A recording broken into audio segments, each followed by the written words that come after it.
기도하심으로 주일 예배 준비 찬양 시작하겠습니다. 사랑의 하나님 아버지 감사합니다.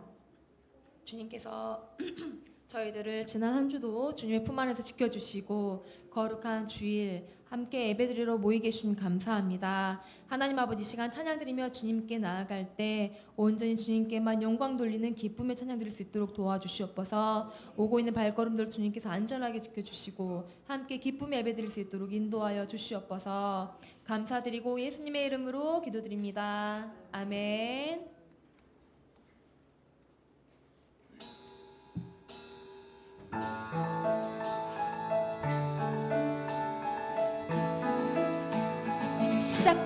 시작됐네 우리 주님의 능력이 나의 삶을 다스리고 새롭게 하네 자유하네 죄와 사망으로부터 나의 삶은 변하고 난 충만하네 은혜로다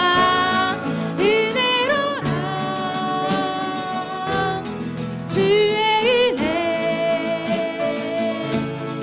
한량없는 주의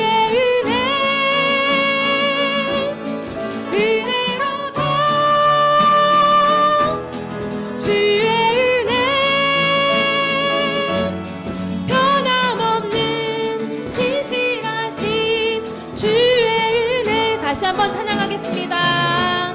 시작됐네 우리 주님의 능력이 나의 삶을 다스리고 새롭게 하네 자유하네 죄와 사망으로부터 나의 삶은 변하고 충만하네 아멘 은혜로다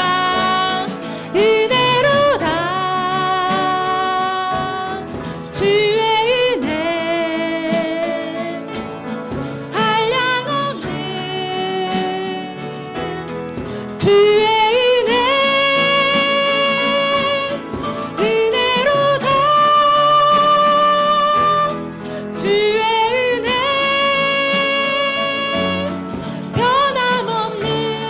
신실하심 주의 은혜로다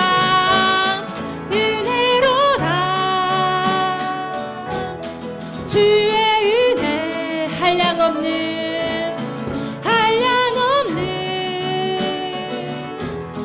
주의 은혜로다 주의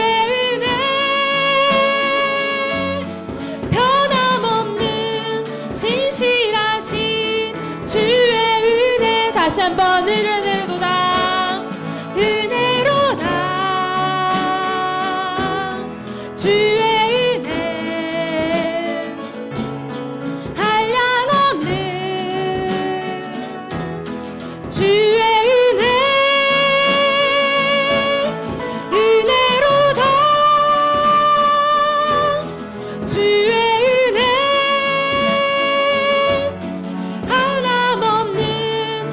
신실하신 주의 은혜 할렐루야 아멘. 우리 갈 길을 밝히 보이시니 찬양하겠습니다.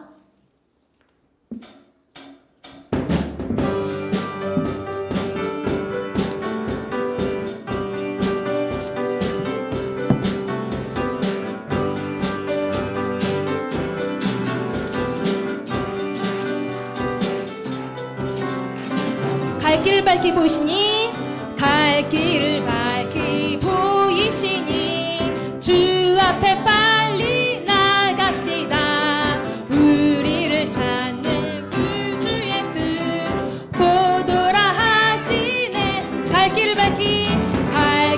밝히 보이시니 주 앞에 빨리 나갑시다. 우리를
같은 내게 바다 같은 사랑 내게 바다 같은 사랑 내게 바다 같은 사랑 넘치네 할렐루야 내게 바다 같은 사랑 내게 바다 같은 사랑 내게 바다 같은 사랑 넘치네 내게 샘솟는 내게 샘솟는 기쁨 내게 샘솟는 기쁨 내게 샘솟는 기쁨 넘치네 할렐루야 내게 샘솟는 기쁨 내게 샘솟는 기쁨 내게 샘솟는 기쁨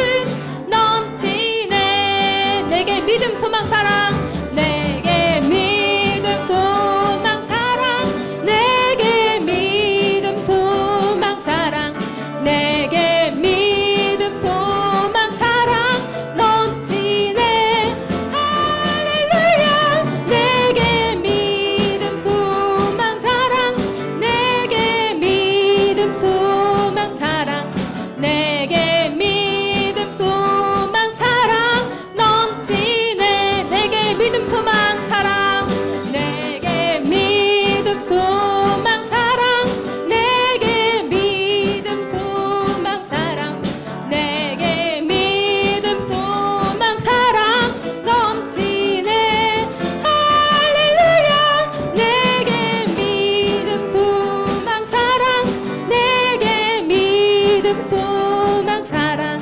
내게 믿음 소망 사랑 넘치네 할렐루야 아멘 찬양 가사처럼 우리에게 믿음 소망 사랑이 늘 가득하길 소망합니다. 네, 마지막으로 십자가를 질 수 있나 찬양하겠습니다.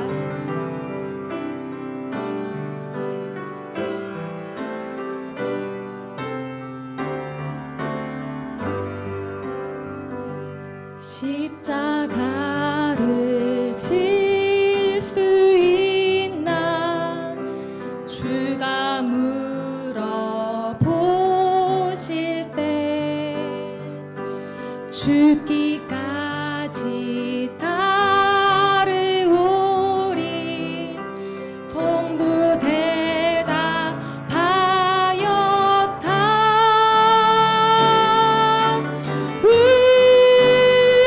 우리의 심령 주의 것이니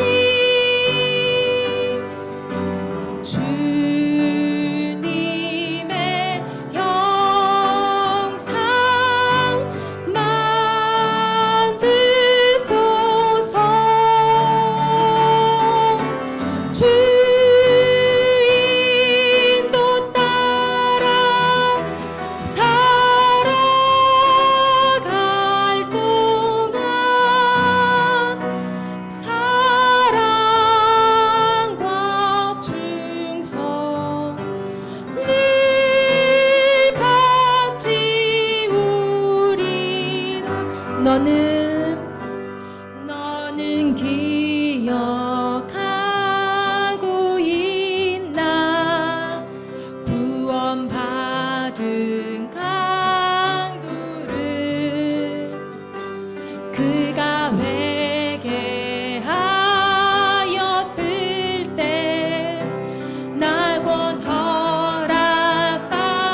주인도 따라 주인도 따라 살아갈 동안 사랑과 충성 늘 받지 우리다. 우리 찬양 가사처럼 이 시간 정말 주님 앞에 나와서 온전히 순종한 심령으로 예배 드리옵나이다. 온전히 신령과 진정으로 듣는 예배 드릴 수 있도록 기도해 주시고, 오늘도 말씀 증거하실 목사님 위에 성령의 충만함으로 주님께서 붙들어 주시라고 주여 삼창하시고 기도하겠습니다. 주여 주여 주여 주여. 하나님 아버지 감사합니다. 하나님 아버지 저희의 정말 예배를 받아 주시옵시고, 하나님 아버지 신령과 진정으로 듣는 예배를 도와주시옵시며, 하나님 아버지 말씀 증거하실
네, 다 같이 자리에서 일어나서 하나님의 말씀을 묵상하심으로 예배를 시작하겠습니다.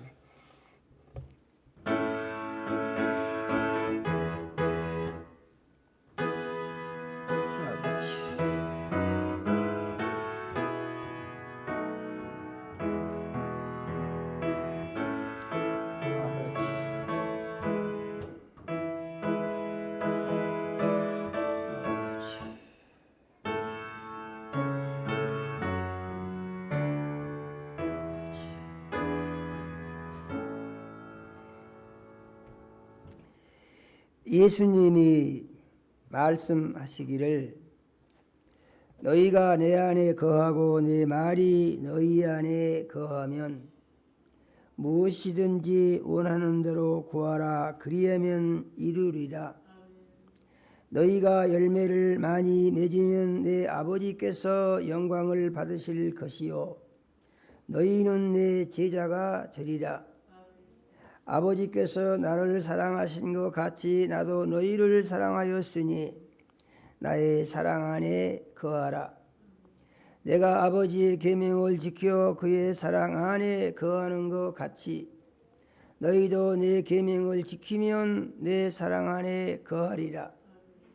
내가 이것을 너희에게 이름은 내 기쁨이 너희 안에 있어 너희 기쁨을 충만하게 하려 함이니라. 아멘.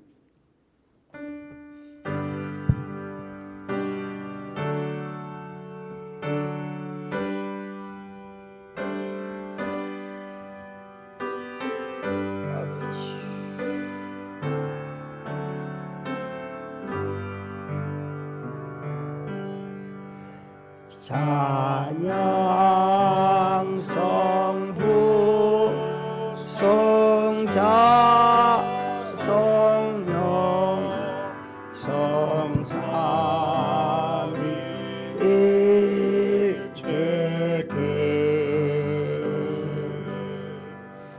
영원 무궁하기까지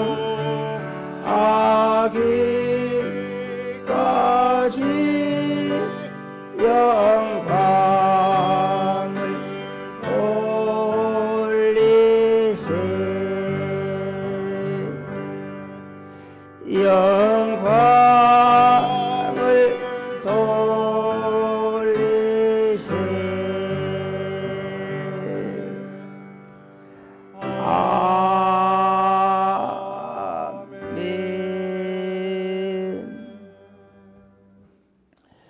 영광과 찬송을 세세 무궁토록 받으시기에 합당하신 하나님 우리 아버지, 2024년 기회와 은혜의 세월 우리에게 주시고 지난 한 주간도 눈동자같이 지키고 보호하셔서 주의 은혜 아래 보내게 하시다가 오늘 거룩한 주일을 맞이하여 예수님의 피로 사신전에 나와서 대면 예배를 드리게 하시며 멀리 있는 곳에서 유튜브를 통하여 비대면 예배로 예배하게 하신 주님께 감사드립니다.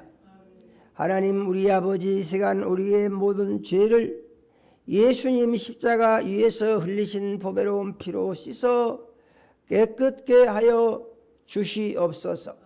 신령과 진정으로 예배하여 살아계신 하나님 우리 아버지 만나게 하시고 성령의 역사하심 따라 선포되는 말씀이 믿음되고 생명양식되며 세상을 이기는 능력이 되게 하여 주시옵소서.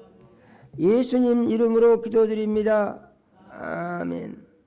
하늘에 계신 우리 아버지요, 이름이 거룩히 여김을 받으시오며 나라가 임하옵시며 뜻이 하늘에서 이루어진 것 같이 땅에서도 이루어지이다. 오늘날 우리에게 일용할 양식을 주옵시고 우리가 우리에게 죄 지은 자를 사하여 준 것 같이 우리 죄를 사하여 주옵시고 우리를 시험에 들게 하지 마옵시고 다만 악에서 구하옵소서. 나라와 권세와 영광이 아버지께 영원히 있사옵나이다. 아멘. 자리에 앉으시겠습니다.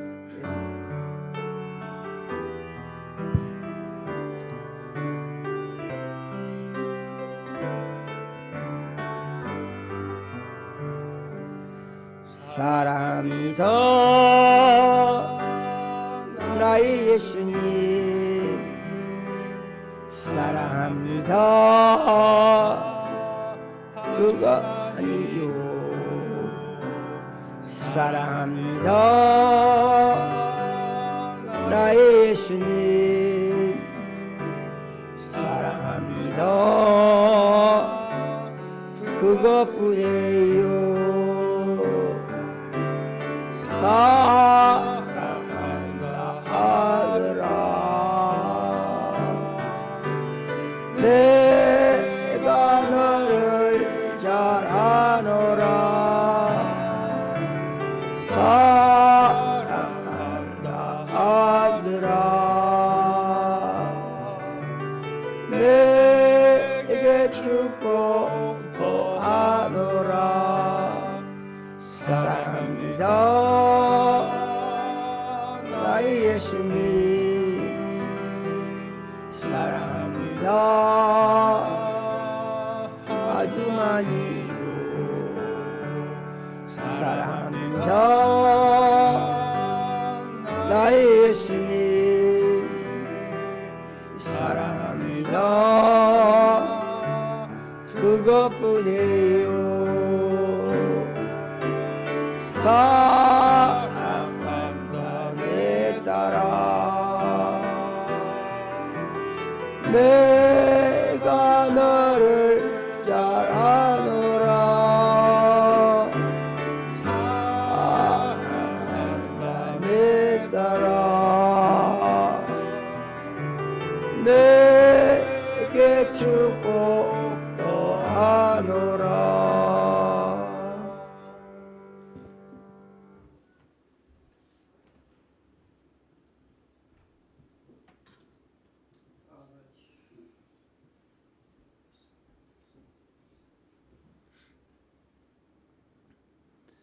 사랑과 은혜가 충만하시고 걸어가신 하나님 아버지, 지난 한 주간도 주님의 은혜와 사랑 가운데 살게 하여 주시고 거룩한 주일을 맞이해서 주님의 모든 교회로 인도해 주시니 참으로 감사를 드립니다.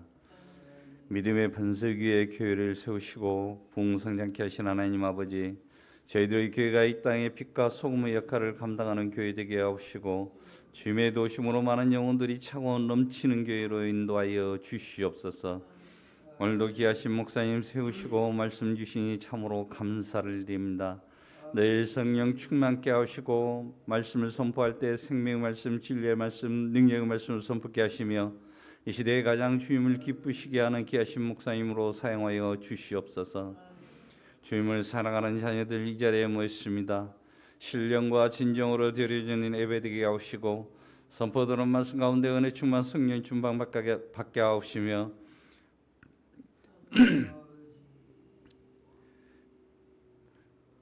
말씀 가운데 은혜 충만 성령 충만 받게 하옵시고 간구하는 모든 기도에 응답하여 주시옵소서.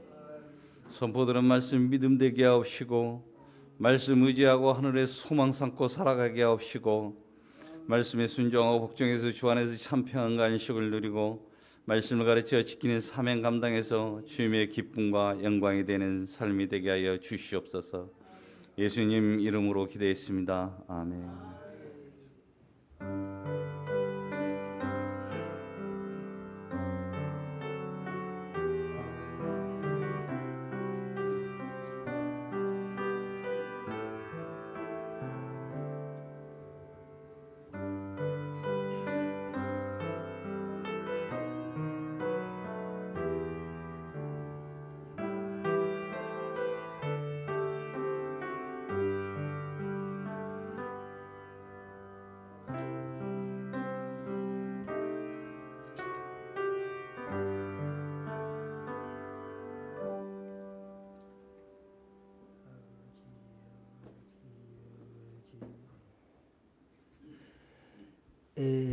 하나님의 말씀을 보겠습니다.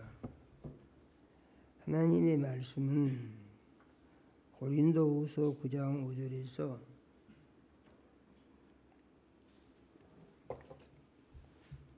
7절 말씀을 같이 읽겠습니다.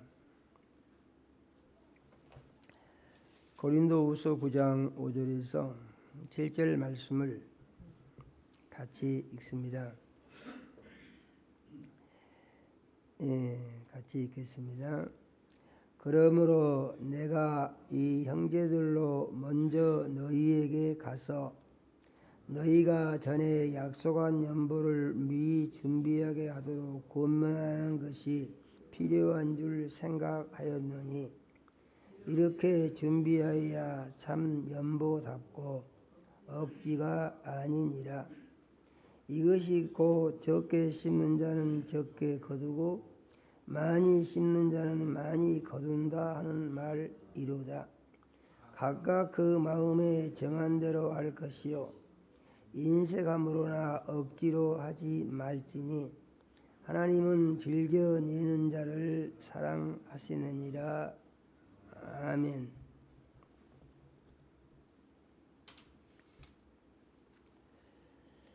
하나님 우리 아버지, 거룩한 주일에 우리 사랑하사 예배를 드리게 하시고 생명 말씀 주심을 감사드립니다.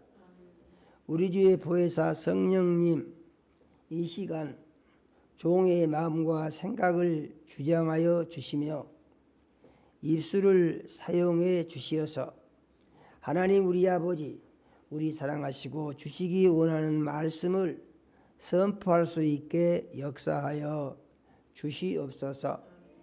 하나님 우리 아버지, 이 시간 말씀 듣는 모든 자녀들의 심령에 은행해 주시어서 말씀이 믿음이 되게 하시고 생명과 능력이 되게 하시며 하나님 우리 아버지 영광을 높이는 은혜가 되게 하여 주시옵소서.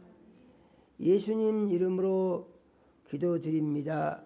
아멘. 예수 믿고 구원받은 그리스도인들은 그리스도인으로서 하나님 앞에 해야 할 그 의무 같은 것이 있습니다. 가장 중요한 것은 예배를 잘 드리는 것이고 그 다음에 이제 헌신하는 것이고 그 다음에 이제 몸과 마음을 하나님께 드려서 하나님으로부터 받으시게 하는 그 헌금을 하는 것입니다. 오늘은 하나님께 이 헌금을 드리는 작정하는 날로서 거기에 맞는 말씀을 준비해서 이제 전해드리도록 했습니다. 오늘 우리가 읽은 말씀은 연보라고 말씀을 하고 계시는데, 연보라는 것은 이제 헌금을 의미하는 그 다른 표현 방식입니다. 그래서 연보할 때에 헌금을 생각하시면은 맞다 이렇게 보시면은 좋겠습니다. 그런데 이 헌금을 할 때 미리 준비하도록 그래서 이것은 이제 미리서 준비한다는 것은 사전에 말하자면은 이 계획을 세우고 작정하는 것하고 같은 그런 의미로 이해하면은 좋겠습니다. 그 다음으로 이제 헌금을 할 때에 심는 대로 거둔다 이렇게 말씀을 하십니다. 그래서 이것은 헌금을 하는 것은 농부가 농사를 짓는데 땅에 씨앗을 뿌리는 것과 비교해서 하시는 말씀인 것입니다. 농지가 많은 사람들은 씨도 많이 뿌리죠. 그리고 많이 뿌린 만큼 또 많이 경작을 하니까 많이 거둬들이고, 또 경작지가 적은 사람은 또 적게 뿌리죠. 그러니까 또 적게 거둬들이고, 이렇게 이제 하나님 앞에 드리는 헌금을 비유적으로 말씀을 하신 것입니다.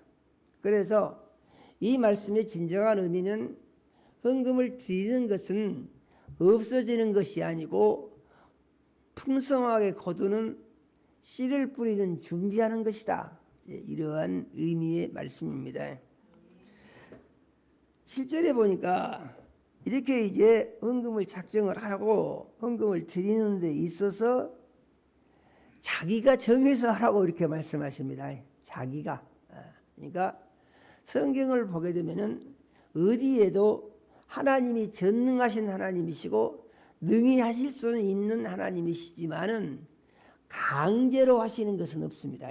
강제 규정이 없다는 얘기죠. 그래서 하나님은 이렇게 하면은 이렇게 복을 주겠다 이렇게 가르쳐 주시고, 그런데 하는 것은 네가 결정을 해서 하라, 하나님은 이렇게 하시는 것입니다. 그래서 자기 마음에 자기가 결정해서 하는 것을 성경은 뭐라고 하느냐, 그걸 믿음이라 이렇게 말합니다. 아멘이요, 믿음이다. 그러니까 이 말씀은 다른 말로 하게 되면은 우리가 헌금을 작정하는 데 있어서 오늘 말씀 보니까 뭐라 하겠습니까? 마음에 정한 대로 할 것이요, 자기가 기도하고 마음에 정해진 대로 하면은 된다, 이러한 말씀입니다. 그 교회를 이제 처음 나오신 분들은, 여기에는 그런 분들이 안 계시죠. 그런데 처음 나오신 분들은 이 헌금 가지고 시험 드는 분들이 상당히 계세요. 그래서 이 사람들은 누구든지 물질에 민감하기 때문에 이런 것에 대해서 잘 이해를 못하고 믿음이 아직 안 돼 있으면은 속에서 이제 거부가 나오는 것이죠. 사람은 보게 되면은 누구나 공통점이 있는데요, 무엇을 받아들이고 행동을 함에 있었을 때는 무엇을 받아들이고 행동을 함에 있어서는 자기 마음속에 거기에 맞는 준비가 돼 있을 때 그 다음에 생각을 하게 되고 행동으로 옮겨지게 되고, 이런 공통점이 있는 것이거든요. 그런데 아직 준비가 안 되신 분들은 이것을 하라고 하니까 부담스럽다 하면서 믿음 자체가 싫어질 수 있는 그런 그 문제가 따라다니는 것입니다. 그런데 그래서 하나님은 말씀하시기를 그렇게 생각하지 마라. 마음에 정한 대로 할 것이요, 그것은 부담스럽게 생각하지 마라, 이런 말입니다. 그래서 네 마음에 믿음이 있으면은 믿음이 있는 만큼 네가 형편을 생각을 해가지고 또 사정을 생각해서 또 마음이 그렇게 되면은 마음이 그렇게 가는 만큼 이러한 말씀이에요. 그래서 헌금을 정하는 데 있어서는 부담을 갖지 말고 또 부담을 주지도 않는 것입니다. 자기 믿음대로 하면 된다고 그런 말씀이에요. 아멘이요. 그런데 거기서 또 하신 말씀이 인색함으로 하지 마라. 인색함으로 하지 마라는 말은 헌금을 드리는데 야, 이 돈이 참 아깝다. 그래서 아까우면은 드리지 마라 그런 얘기예요. 아까우면은. 예. 그러니까 하나님 말씀을 보면은 우리가 참 하나님은 우리 마음을 세밀하게 알고 계신다 하는 것을 알 수가 있습니다. 예. 그래서 하나님께 드리는 것은 기쁜 마음으로 드릴 수 있어야지 아까워가지고 이거 안 되는데 교회가 어쩌고 하니까 어쩔 수 없이 이런 식으로 하는 것은 이것은 헌금의 본래의 정신에 안 맞는 것이다 이런 말씀이거든요. 그 다음에 또 이제 같은 내용이에요. 억지로 하지 마라 그럽니다. 억지로. 하기 싫은데 교회에서 그러니까 이게 안 하면은 좀 이상한 것 같고 그래서 이거 싫은 마음이 없는데 거기에 억지로 분위기가 그러니까라든가 교회에서 하니까 그런다든가 이렇게 하지 마라 그 말입니다. 그래서 마음에 정한 대로 하고 기쁜 마음으로 하고 또 생각이 없는데 그냥 분위기에 의해서 억압된 분위기 억압된 상태 이렇게 하지 마라 그 말입니다. 아멘이요. 그래서 이게 정리를 해보니까 어떻겠습니까? 헌금하는데 자유가 있습니까 없습니까? 자유가 있죠. 자기 마음대로 정해서 하는 거예요. 그러면은 헌금의 의미는 무엇이냐 하는 것인데 그것은 믿음을 고백하는 것입니다. 아멘이요. 자기 믿음을 고백하는 것이에요. 자기가 믿는 만큼 하나님께 드릴 수 있는 것이에요. 그리고 헌금을 통해서 우리는 또 하나님을 만날 수가 있는 것입니다. 제 경험으로 보게 되면은요, 믿음 없을 때는요, 헌금에 관심이 없더라고요. 그런데 믿음이 생기고 하나님을 만나고 나니까 신앙생활하면서 제일 기쁜 것이 뭐냐면 하나님 앞에 그 헌금 드리는 거. 그때가 제일 기뻐요. 그리고 또 신기한 것이 뭐가 있냐면은 많이 드릴 수 있으면은 많이 드릴 수 있어도 더 기뻐요. 그 제 경험입니다. 내가 평균 때도 저는 좀 사업을 좀 하고 있었는데 조그만 사업을. 그래서 이것은 이제 믿음을 고백하는 것이고 자기 마음을 드리는 것이고 또 자기 몸을 드리는 것이고 자기 삶을 드리는 것이 헌금이다. 이렇게 이해를 하면은 참 좋겠다. 그런 말입니다. 다음으로 이제 헌금을 드릴 때는 우리가 마음이 자기 생각에 이것이 내가 잘하는 것이다 이 생각이 있어야 됩니다. 아멘이요. 헌금을 드릴 때 이건 내가 아주 잘하는 것이다. 그래서 헌금을 드리는 것이 잘하는 것이라는 사실을 예수님은 이렇게 말씀하셨습니다.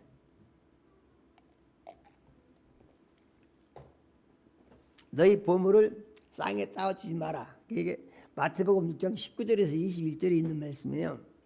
너희 보물을 땅에 쌓아두지 마라. 거기는 동록이 행하고 도적이 도적을 뚫고 구멍을 뚫고 도적질을 해가 가버린다고 그랬어요. 도적질해 간다고. 그러니까 네가 아무리 땅에다 그 많이 쌓아놓으려고 해도 그 네가 트는 게 아니다. 이런 말씀이거든요. 좀이 와서 먹어버리고 도적이 도적질을 해가버리고 그래서 돈이 많이 있었는 것 같은데 어디 가보고 한 푼도 없다. 이런 사람들이 의외로 많아요. 그래서 하나님이 우리에게 가르쳐 주시는 것은 삶의 소망을 물질을 세상에 살면서 많이 쌓아두는 데다가 두지 마라. 이런 말씀이에요. 아멘요. 예수님 말씀입니다. 그 다음에 하신 말씀이 너희 보물을 하늘에 쌓아두라 이렇게 말씀하셨어요. 거기는 동록이 점이 먹어 쓸지도 못하고 도적이 구멍을 뚫지도 못하고 거기는 네 보물이 완전하게 보관이 돼서 하나님이 너에게 주실 것이다 그런 얘기거든요. 아멘이요. 그래서 우리가 이러한 말씀을 믿으면은 헌금을 기쁜 마음으로 힘써서 하는 것이 참 좋은 일이구나. 할렐루야. 결론 이렇게 낼 수 있는 거예요. 21절의 말씀은 또 이렇게 말씀하십니다. 내 보물이 있는 곳에 내 마음도 있느니라. 아멘이요. 그래서 이것은 물질이 있는 곳에 마음이 있다고 하는 이건 지극히 보편적인 원리죠. 우리가 세상 살면서 돈을 중요하지 않다고 생각하는 사람 아무도 없어요. 다 돈을 중요하게 생각합니다. 그러니까 거기다 관심을 가지고 그것을 어떻게 관리하고 불리기 위해서 신경을 많이 쓰는 것이죠. 그런데 하나님의 말씀은 그것을 영원한 나라에 대한 소망을 두고 그 나라에 가서 받을 상을 준비하고 세상 사는 것도 내 힘으로 산다고 생각하지 아니하고 하나님의 은혜와 도우심으로 산다고 믿고 고백을 하면서 이렇게 하나님께 드릴 수 있으면 그것이 잘하는 것이고 좋은 것이다. 이러한 의미의 말씀인 것입니다. 아멘요. 그러면 이제 우리가 세상을 살아가는 데 있어서 하나님은 아들 예수님을 보내셔 가지고 우리를 어떻게 살도록 은혜를 주셨는가 하는 것을 성경을 같이 읽어보면서 한번 은혜를 나누도록 하겠습니다. 먼저 고린도후서 8장 9절을 같이 한번 읽어보겠습니다. 같이 읽습니다. 우리 주 예수 그리스도의 은혜를 너희가 알거니와 부요하신 이로써 너희를 이해하여 가난하게 되심은 그의 가난함으로 너희를 부요하게 하려 하심이라. 아멘이요. 예수님이요 세상에 사시면서요 아주 가난하게 사셨다 그런 말입니다. 그런데 가난하게 사신 이유가 뭐냐? 그분이 본래 아무것도 없어가지고 가난하게 사셨느냐? 그런 것이 아니고 예수님은 어떤 분이십니까? 창조주 하나님이시죠. 아멘이요. 그래서 창조주 하나님이시기 때문에 모든 것은 다 예수님 것이에요. 아멘이요. 그런 예수님이 예루살렘 입성하실 때는 어떻게 하십니까? 나귀 새끼를 빌려다가 타고 올라가고 아무것도 없어요. 그분이 하시려고 하면 호랑이도 데려다 탈 수 있고 황소도 데려다 탈 수 있는데 나귀 새끼 탈 것 중에서 제일 작은 나귀 그거 타고 입성하십니다. 예수님은 사시면서 항상 그때그때 잡수실 것을 공급받아가지고 또 그렇게 사신 것을 볼 수가 있습니다. 그래서 예수님이 얼마나 가난하게 사셨느냐 하는 것을 예수님 자신이 말씀하신 내용이 있는데요. 예수님이 얼마나 가난하게 사셨느냐. 그래서 마태복음 8장 20절 말씀을 한번 읽어보겠습니다. 같이 읽습니다. 예수께서 이르시되 여우도 굴이 있고 공중에 새도 거처가 있으되 인자는 머리 줄 것이 없다 하시더라. 아멘. 고린도후서 8장 9절의 말씀을 보니까 예수님은 본래 부자였는데 아주 가난하게 사셨다. 그래서 얼마나 가난하게 사셨는가 보니까 예수님이 이 말씀을 하신 것은 19절에 어떤 사람이 와가지고 예수님에게 이런 말을 했어요. 내가 예수님 따라다니고 싶습니다. 예수님 계신 곳에 나도 있고 싶습니다. 어떤 사람이 예수님에게 이런 말을 했어요. 그러니까 예수님이 생각하시기를 아니 저 사람이 나를 따라다니면은 무슨 얻어먹을 것이 좀 있다고 생각하는 모양인데 그렇지 않다는 것을 말씀하시는 것이죠. 그래서 나는 아무것도 없다 이런 얘기입니다.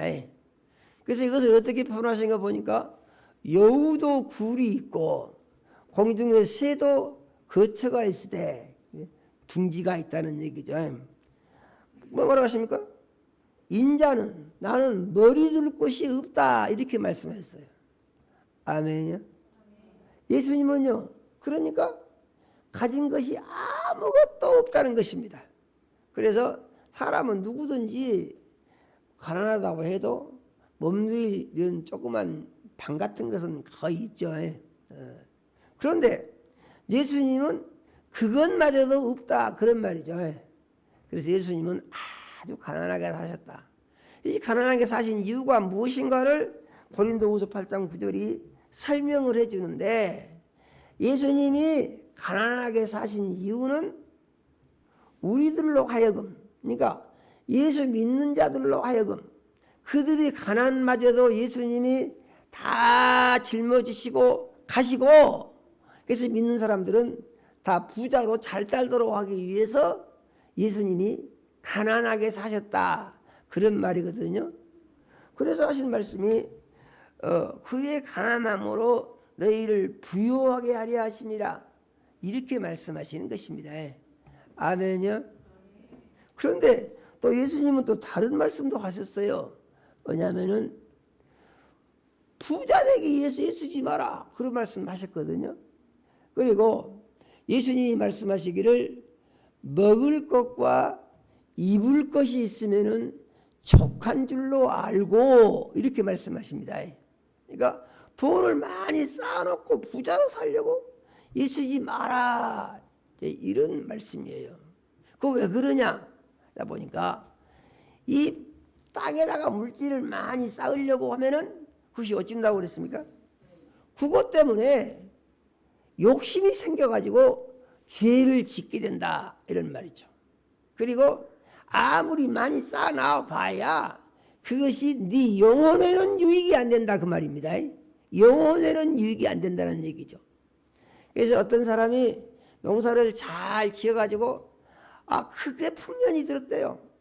그래서 보니까 그전보다 수확이 아주 많이 나서 올해는 창고에다 다 못 쟁이겠네. 그래서 이것을 창고에다 쟁이기 위해서 창고를 크게 늘렸다고 그랬어요. 그리고 나서 이제 이 곡식을 걷어들여 가지고 거기다가 아주 수두하게 쌓아놨다고 그랬어요. 그러면서 그가 말하기를 내 영혼아 이제 나로 더불어 먹고 마시며 즐기자 이렇게 그 부자가 말을 했다고 그랬습니다. 그랬더니 하나님이 말씀하시기를 이 어리석은 자야 그랬다고 그랬어요. 이 어리석은 자야. 그래서 많은 물질을 가지고 잘 살고 행복할 수 있을 것이라고 생각하는 사람은 어리석다 그런 말입니다. 그래서 이 어리석은 자야. 그러면서 그 다음에 하시는 말씀이 무섭잖아요. 내가 오늘 밤 네 영혼을 취하리니 너 죽게 하겠다 그런 얘기입니다. 내가 오늘 밤 내 영혼을 취하리니 그러면 네 것이 누구 것이 되겠냐 그랬습니다. 네 것이 누구 것이 되겠냐. 그래서 어리석은 사람, 세상에서 많은 물질을 쌓아놓고 그것으로 해서 즐기려고 하는 사람 어리석다. 하나님은 이렇게 말씀하십니다. 이런 것에 대해서 가끔 제가 예를 들어 가지고 말씀하신 적이 있는 내용이기도 한데 한 번 더 말씀을 드리고 싶습니다. 여러분이 잘 아는 그 노벨 문학상을 수상한 어네스트 해밍웨이라는 사람이 있었죠. 바다와 노인이라는 것을 써가지고 노벨 문학상을 받았다. 그런데 이 글 쓴 사람들이 책이 많이 팔리면 돈을 이제 많이 버는 그런 것이 있어요. 이 사람은 전 세계적으로 전 세계 나라로 소설이 이게 말하자면 번역이 돼가지고 팔리는데 엄청나게 팔려서 아주 자기가 생각했던 그 이상의 부자가 됐다 이런 얘기를 하죠. 그래서 남미에 아주 멋있는 산호초가 있는 섬을 사가지고 그 섬에다가 호화 별장을 만들고 호화 요트를 사서 정박을 시켜놓고 그리고 세계에서 제일 좋은 말을 타고 그 다음에 사냥을 좋아해서 영국제 말이 그러죠. 웬체스터 8년발을 사가지고 사냥을 다녔다. 그러니까 자기가 하고 싶은 것을 다 한 거예요. 그런데 이상한 현상이 생깁니다. 뭐가 이상하냐? 자기가 하고 싶은 것을 다 하고 나면은 정말 기분이 좋을 것 같은데 자기가 하고 싶은 것을 다 하고 나니까 허무감이 밀려온다 이거예요. 허무감이. 그 허무감은 무엇이냐? 인생의 낙이라는 것이 의미가 없는 것이구나. 그때 깨달은다 그 말입니다. 그 사람이. 그래가지고 그 밀려오는 허무감, 가치가 없는 거야. 이것은 재미있는 것이 아니야. 이 생각에 잡혀가지고 그 다음에 그가 그 많은 재산들, 그러니까 큰 섬을 샀죠. 호와 요트를 만들었죠. 세계에서 제일 좋은 말을 가서 타고 다니죠. 재산이요 엄청난 겁니다. 그런데 이것이요 머릿속에서 아무 의미가 없다. 죽으니까 그럼 이렇게 돼버리는 거예요. 이것은 실질적인 사건입니다. 그래서 그가 어땠습니까? 그가 하고 싶은 것을 다 하고 나서 하고 싶을 때는 재미가 있을 줄 알았는데 하고 보니까 아무 의미가 없고 살고 싶은 생각이 안 난다 이거예요.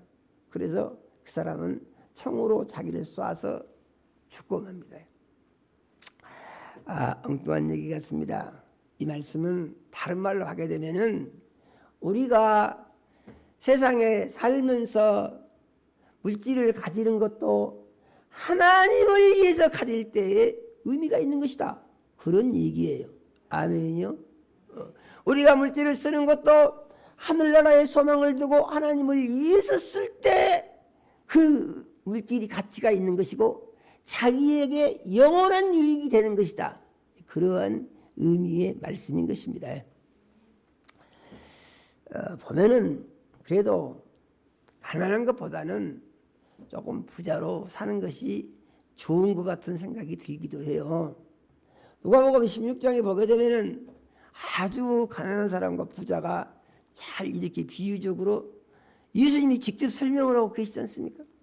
부자는 얼마나 부자인지 날마다 잔치를 해도 재물이 줄어들지 않아. 그런 부자가 있습니다. 가난한 거지는 사람은 사람인데 개 같은 사람이요. 왜 그러냐? 개처럼 개가 있는 곳에서 같이 음식 부스러기 주워 먹고 산다 이런 말이죠. 그런데 사람이라는 것은 살다가 반드시 끝날 때가 있다. 그래서 그 가난한 거지가 영원히 그렇게 고통당할 것 같은데 죽을 때가 되니까 하나님이 천사를 보내가지고 그 영혼을 하나님의 낙원으로 불러올리겠다 그랬습니다. 아멘이요. 왜요? 세상에 소망이 아무것도 없으니까 어떻게 되겠어요? 소망을 하늘에다 둔 거예요. 할렐루야예요. 그래서 이 말씀은 세상에 소망을 들고 사는 것은 어리석은 것이다. 세상에서 아무리 힘들고 어렵더라고 하더라도 그 소망이 하늘나라에 있으면은 그 사람은 영원한 복을 받을 수 있는 자격을 가진 사람이다. 이렇게 알려주신 것을 우리는 믿어야 합니다. 그래서 천사를 보내가지고 그 영을 하나님의 낙원으로 불러올리니까 고통이 끝났어요. 아멘이요. 세상의 가난과 고통 때문에 그는 하늘의 소망을 가지게 됐고 그로 말미암아서 영원한 나라를 상속을 받게 된 거예요. 그런데 부자는요, 하나님 믿고 살아야지 그러면 됩니까? 저 거지 같은 것들이냐 하나님 미친 내가 뭐가 부족해서 하나님을 믿냐 이런 얘기죠. 그래서 부자는요 하나님하고 아무 상관도 없이 먹고 마시고 즐겁게 살았는데 그도 세상 끝날이 와서 세상을 떠나고 보니까 음부에 떨어져서 목을 서늘하게 할 물 한 방울이 없었다 그랬습니다. 아멘이요. 그래서 이 말씀은 우리에게 뭘 가르쳐 주는가? 너무나 충격적이죠. 헛된 세상 살지 말아라. 하나님 모르고 자기 욕심을 위해서 사는 세상은 헛된 것이다. 그래서 야고보서는 이렇게 말하죠. 아무것도 욕심 부리지 마라 하시면서 욕심이 잉태한 즉 죄를 낳고 죄가 장성한 즉 사망을 낳느니라 이렇게 말씀을 하신 것을 우리는 믿어야 됩니다. 다른 말로 하게 되면은 욕심 없이 살아라 그런 말이죠. 욕심을 부리게 되면 자기도 모르는 사이에 죄를 짓는다. 욕심을 버리고 하늘의 소망 중에 즐거워하는 삶을 살게 되면은 사람들이 뭐라고 하든지 사람들이 그 길을 얼마나 비웃었겠습니까? 그거 상관없고 너는 영원한 나라가 확실히 상속이 되고 있는 것이고 하늘의 소망이 있는 믿음으로 살고 그것에 의해서 물질을 관리할 수 있는 믿음이 있으면은 너는 가장 복 있는 사람이다. 하나님은 이렇게 우리에게 가르쳐 주신 것을 믿어야 합니다. 그런데 가난하게만 사는 것이 좋으냐? 꼭 그런 거는 아니라는 얘기죠. 우리가 하나님의 일을 하는 데 있어서 무엇이 필요합니까? 거기도 물질이 필요하죠. 그래서 가진 것이 있어서 하나님께 드릴 수 있으면은 그래서 그것이 하나님 나라의 확장과 영혼의 구원과 교회의 부흥과 성장에 도움이 될 수 있으면은 그것은 없어가지고 아무것도 못 드리는 것보다 더 좋은 거다 그런 얘기죠. 아멘이요. 그런 말씀입니다. 그러면은 우리가 세상에 살면서 예수 안 믿는 사람들은 다 가난합니까? 그런 건 아니잖아요. 예수 안 믿는 사람들도요, 또 찰쌀한 사람들은 많잖아요. 부자 장자도 많고 어떤 나라는 아주 우상 숭배를 국교로 한 나라도 거기도 왕이 있고 아주 큰 집 짓고 산 사람들이 있고 그렇습니다. 그렇기 때문에 이 물질 자체만 가지고 이제 이 행복과 불행을 측정할 수는 없는 거다 그런 얘기죠. 아멘이요. 그러므로 물질은 사람의 행복을 담보해 주지 않는다 그런 얘기죠. 그런데 물질도 풍요롭게 가지면서 살기도 행복하게 살고 천국에서 영원히 살 수 있는 이 방법을 하나님이 가르쳐 주신 것을 우리는 믿어야 됩니다. 그러면은 그렇게 살 수 있는 하나님의 방법은 무엇이냐? 그것에 대해서 성경이 우리에게 가르쳐 주신 말씀을 같이 한번 천천히 읽어보겠습니다. 말라기서 3장 7절에서 10절의 말씀을 같이 한번 읽어보겠습니다. 같이 읽습니다. 만군의 여호와가 이르노라 너희 조상들의 날로부터 너희가 나의 규례를 떠나 지키지 아니하였도다.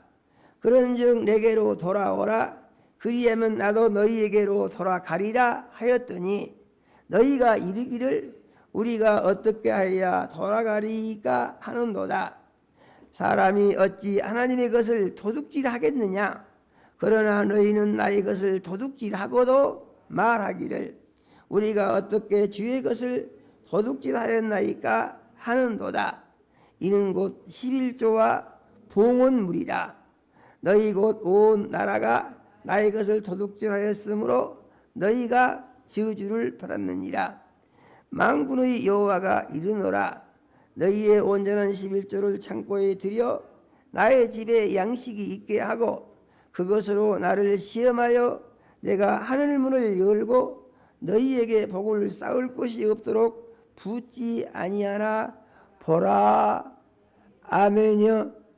그래서 이것은 이제 하나님이 주신 물질 관리의 법칙을 믿고 구원받은 그리스도인들이 믿음으로 받아들여서 자기 삶에 적용을 함으로 복을 받는 것인데 흔히 사람들은요 11조만 얘기합니다. 11조만.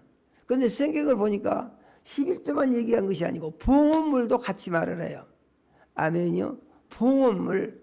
봉헌물이라는 거 뭐냐? 11조는 소득의 11조는 하나님 것입니다. 그러니까 그것은 하나님 것을 하나님께 드리는 것입니다. 그 다음에 봉헌물은 뭐냐? 10의 1조를 제외하고 나머지는 하나님께서 네가 알아서 써라 그랬어요. 그런데 하나님께서 알아서 쓰라고 하신 것을 내가 믿음을 고백해서 하나님을 위해서 쓰는 것이 봉헌물이다 그런 얘기예요. 아멘요. 그런 얘기입니다. 우리가 세상 살면서 할 수 있는 일들이 많죠. 또 돈을 쓸 일도 많습니다. 그런데 하나님은 하나님의 일에 관심을 가지고 하나님께 드리는 것이 가장 후회 없이 사는 것이고 잘 쓰는 것이다. 그러니까 우리가 하나님 말씀대로 살면은요 신기한 일이 벌어지는데 사람들은 이렇게 말을 합니다.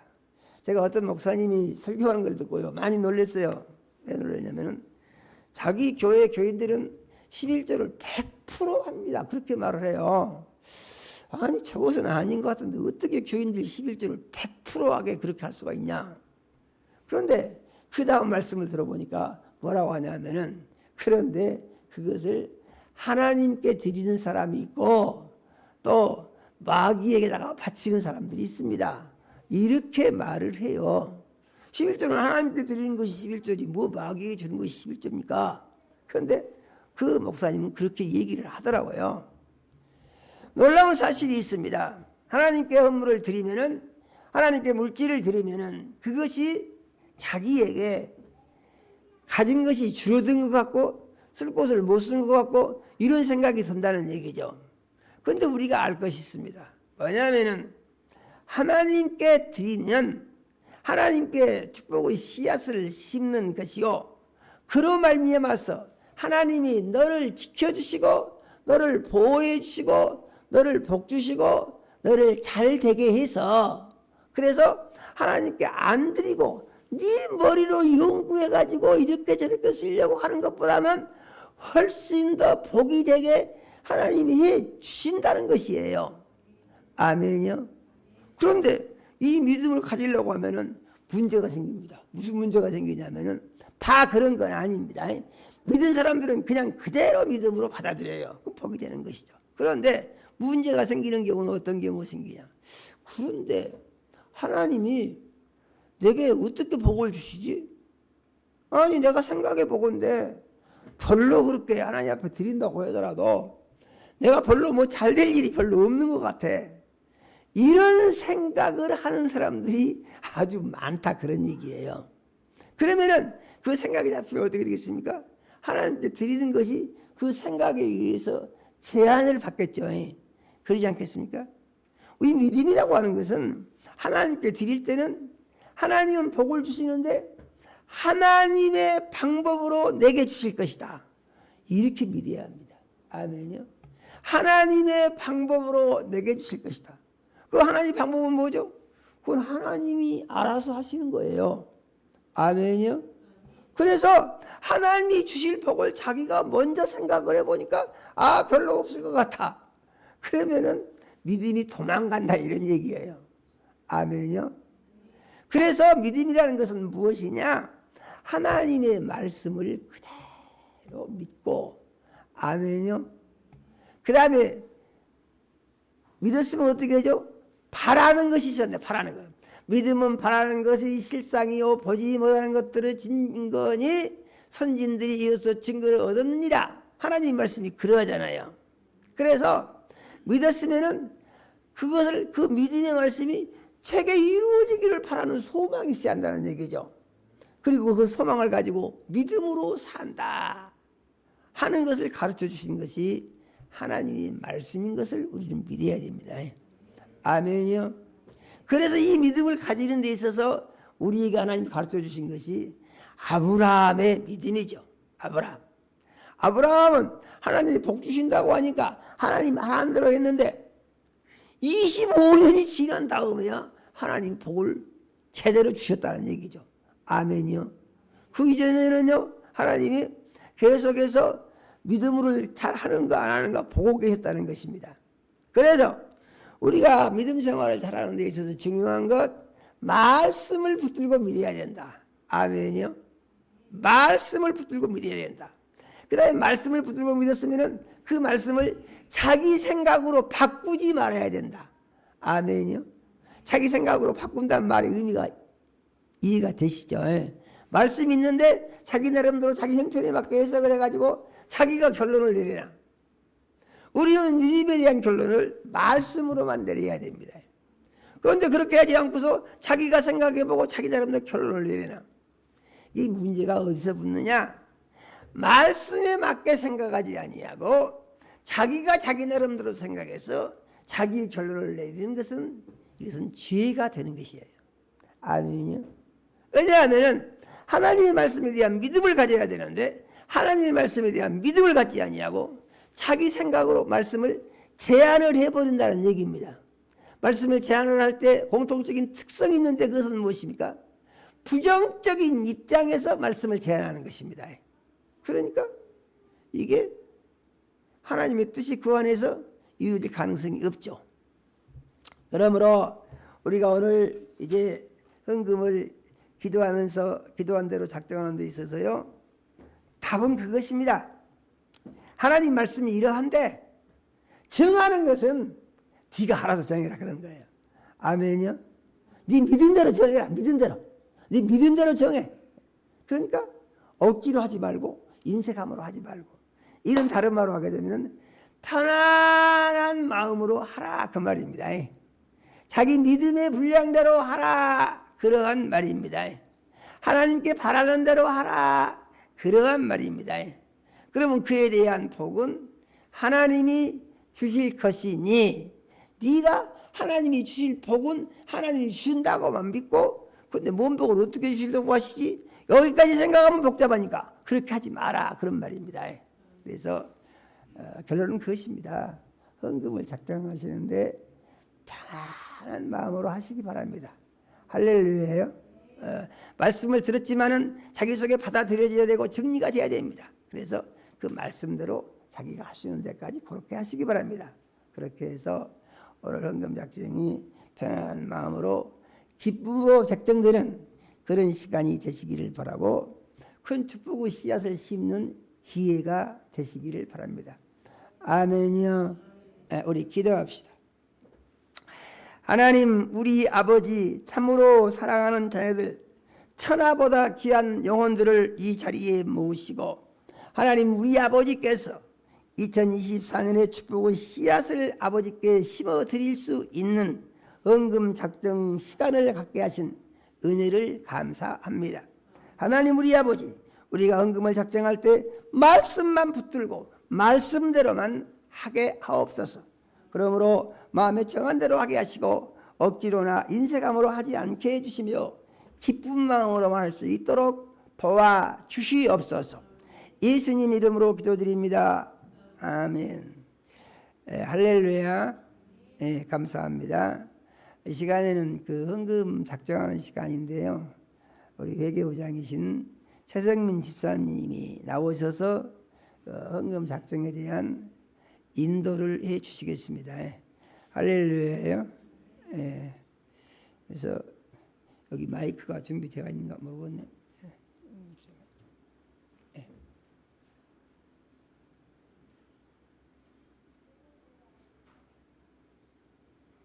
같이 좀 나눠줘요. 같이.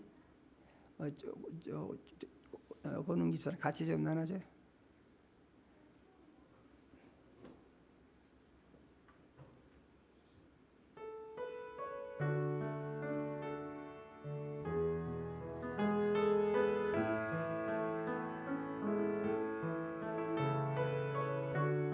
올해는 그 해외 선교지를 좀 바꿨습니다.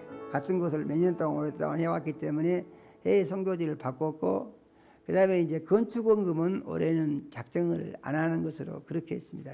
참고하시면 되겠네요.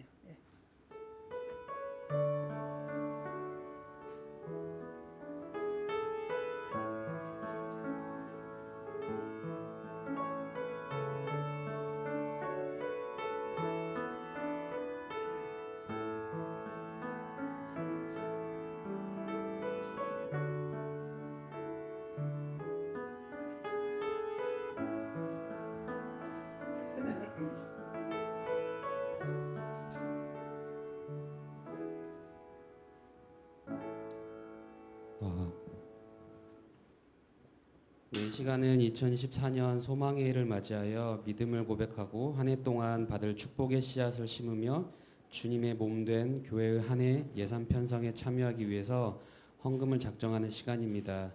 편한 마음으로 믿음을 고백하고 기도하시고 하나님의 인도하심 따라서 하시기 바라겠습니다.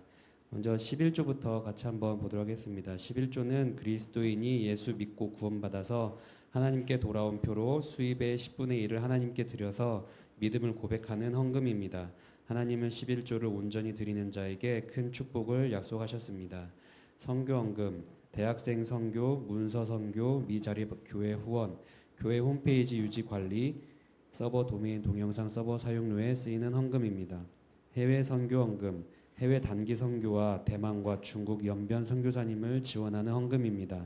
차량 헌금, 교회 차량 2대의 유지 관리를 위한 연료비, 수리비, 보험료, 검사비에 쓰이는 헌금입니다. 구제헌금, 우리보다 어려운 형제와 이웃을 돕기 위한 헌금입니다.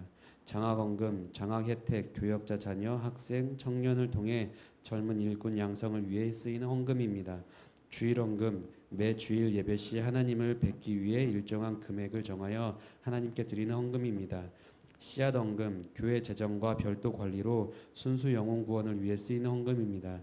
씨앗 준비, 행사 준비, 초청 카드, 선물 준비, 광고비, 전도지 제작 등에 사용되고 있습니다. 작정헌금, 특별한 소원을 두고 하나님 앞에 매주나 매월 작정하여 드리는 헌금입니다. 건강 가족 건강 감사 헌금, 본인과 가족의 건강 주심과 앞으로 지켜주심을 감사하여 매주나 매월 작정하여 드리는 헌금입니다. 감사 특별 헌금, 첫 열매, 서원 예물, 절기, 직분, 신방, 생일, 결혼, 출산, 100일, 돌, 칠순, 팔순, 구순, 소천, 학업, 입학, 졸업, 합격, 취직, 승진, 꽃꽂이, 은행 생활 등의 감사 헌금과 특별 헌금이 있습니다. 이것이 적게 심는 자는 적게 거두고 많이 심는 자는 많이 거둔다 하는 말이로다. 각각 그 마음에 정한 대로 할 것이요 인색함으로나 억지로 하지 말지니 하나님은 즐겨내는 자를 사랑하시느라. 아멘. 그래서 마음에 부담 없이 하시되 하늘에 소망을 품고 열심히 한다는 마음으로 여기 헌금 작정서 노란색 종이에다가 쓰시고 오늘 나가실 때 저기 뒤에 헌금함에다가 넣고 가시면 되겠습니다. 네, 감사합니다.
거의 하신 것으로 알고 찬송가 50장을 찬송합니다.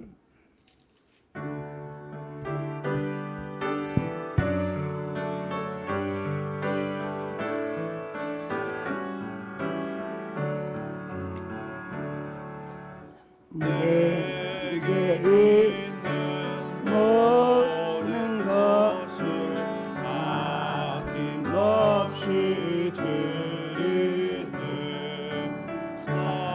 사랑하고 의지하며 주만 따라 살리라. 주께 드리네 주께 드리네 사랑하는 구주 앞에 모두 드리네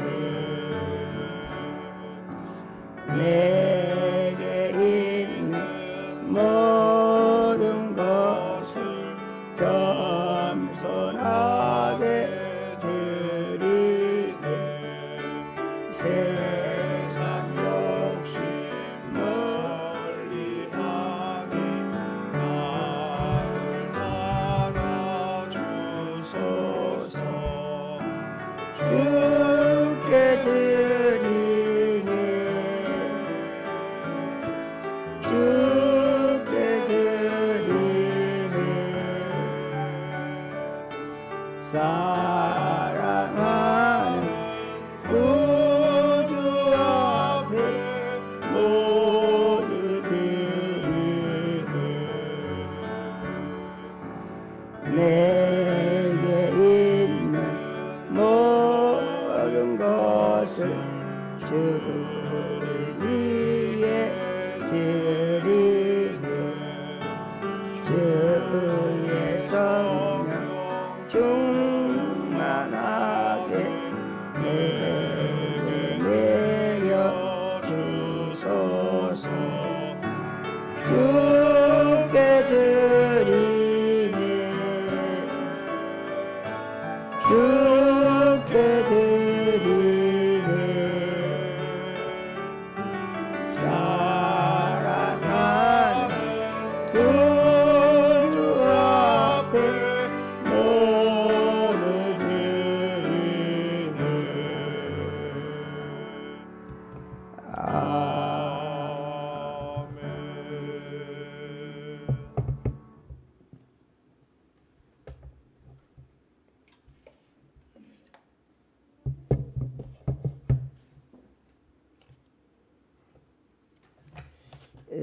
감사 은금 드렸습니다. 하나님 아버지 감사한 자녀들 감사를 받으시고 축복하셔서 하나님 우리 아버지 올해 하나님 우리 아버지 은혜로 말미암아 감사와 기쁨이 넘치게 역사해 주시고 예수님 이름이 영광을 홀로 받아 주시옵소서. 하나님 우리 아버지 주일 헌금 드린 자녀들 있습니다. 하나님 우리 아버지께서 일일이 연락하시고 드린 영혼과 손길이 축복해 주셔서 날마다 매 순간 영적 전투에 승리하게 하시고 하나님을 기쁘시게 하고 영화롭게 하며 영광을 높이는 역사가 있게 하여 주시옵소서. 예수님 이름으로 기도드립니다. 아멘. 광고 드립니다. 새해를 맞이하여 각 부장으로 임명받은 모든 성도님들은 부장의 직분을 잘 감당하시는데 최선을 다해 주시기 바랍니다. 하나님의 말씀에 합력하여 선을 이룬다 했으니 맡은 일이 아닐지라도 교회의 일에 도울 일이 있으면 힘을 모아주시기 바랍니다. 오늘 헌금 작정을 해주셔서 감사드립니다. 헌금을 드리는 것은 마음을 드리고 몸을 드리는 것이니 항상 기쁜 마음으로 해주시기 바랍니다. 연말정산이 필요하신 성도님들은 정기명 집사님에게 말씀해 주시기 바랍니다. 네, 광고를 마치겠습니다. 모두 자리에서 일어나서 끝송 찬양 드림으로 오늘 예배를 마치겠습니다.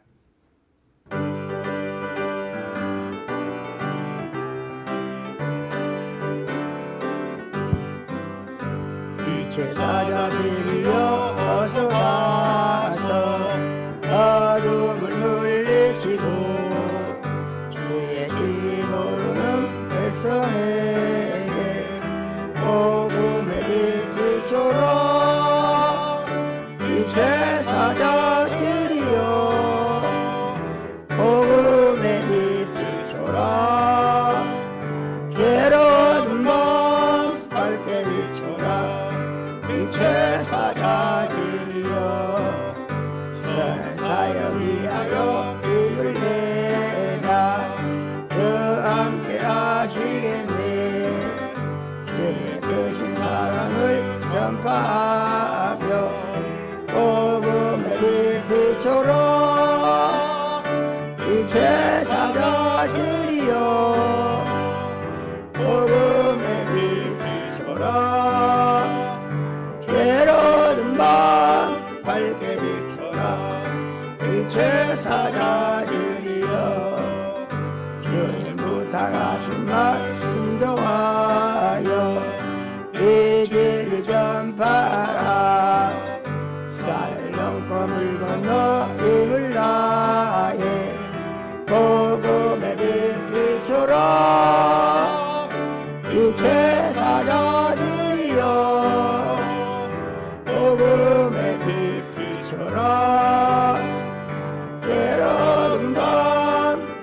비춰라 빛의 사자들이여 경솔한 너희나 땅 끝까지 주님만을 지하고 눈 가두어 못 보는 백성에게 복음의 빛 비춰라 빛의 사자들이여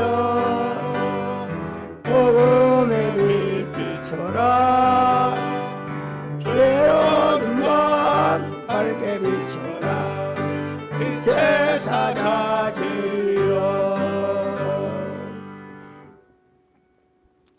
이제는 속히 오실 우리 구주 예수 그리스도의 은혜와 하나님 우리 아버지 극진하신 사랑과 성령의 감화 감동하시고 교통하심이 오늘 주 앞에 나와서 생명의 말씀을 듣고 이제 하나님이 주신 물질을 가장 가치 있고 보람 있게 쓰는 것이 하나님 앞에 드리는 것이라고 하는 사실을 믿음으로 받아서 10의 1조를 드리며 봉헌물을 드려서 믿음을 고백하는데 이제 마음에 정한 대로 하고 억지로 하거나 인색함으로 하지 아니하여 기쁜 마음으로 헌금을 작정한 모든 사랑하는 자녀들의 심령 위에와 가정 위에 이제로부터 영원까지 함께 하시기를 축원하옵나이다.